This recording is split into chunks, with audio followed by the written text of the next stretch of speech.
My greatest fear right now is the fact that there is no opposition in this country.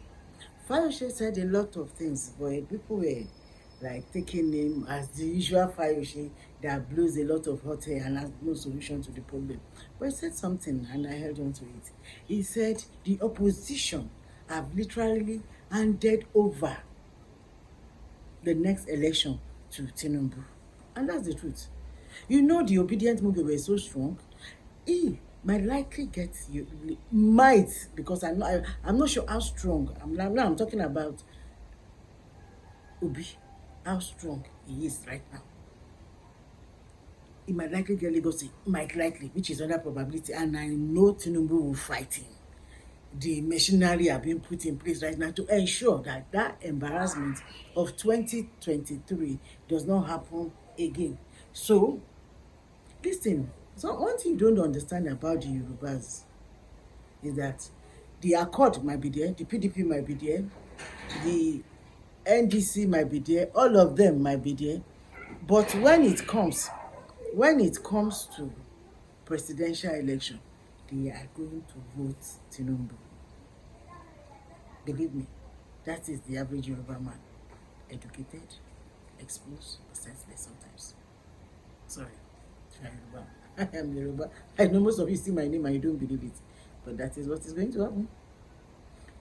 The Igbos will sell their money, their soul for anything. They will sell it for money. They are confused people.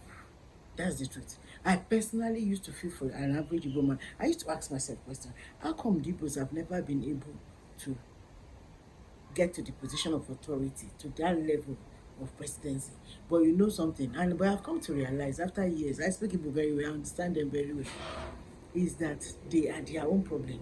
They are going to cut themselves into two because some people, for the sake of what they can gain, will forget their tribe, will forget the good they can do for their land. So Obi might not necessarily be that strong. And Kwankwaso is strong. He has things in place, but listen to me, he does not have the governor of his state that he installed. So there's a problem there. Atiku is also, whether you like it or not, Atiku has been around for a very long time. So the opposition is divided, you know. So whatever it is, ideally, they should have come together and form a coalition. At that level, they would have been able to fight Tinubu. Because yes, I want Tinubu to go. Yes, I don't think Tinubu is doing well. I don't think Tinubu is what we need. I don't think Tinubu has the solution to our problem right now. But it has been handed over to him. It has been handed over to him. And it's going to take serious intervention from the youth. It's going to take serious intervention from the South and the Easterners for them to stand for Obi. Because take it or leave it, Tinubu is a strategist. Take it or leave it, Tinubu knows how to play politics in a dirty manner. And he has shown it to us over and over and over again. But the coalition right now, they are not. They are broken into pieces because of selfish interest. Because nobody is ready to say, let's put personal interest aside. Let's look at Nigeria as a state. Let's look at Nigeria as a country, as our interest. Let's build this country up. Let's be part of those that are going to bring about a change to this country. They are not ready. And because they are not ready, we are stopped where we are. And we might just end up with Tinubu next year. We might just end up with Tinubu next year. Believe me honestly. We might not be able to do anything about it. But ask yourself a question. Before you sell your soul for a bowl of small change, ask yourself, how many of you can afford to fill your car? How many of you are eating comfortably? How many of you are able to take your children to school? How many of you are graduating from school and there's a job waiting for you?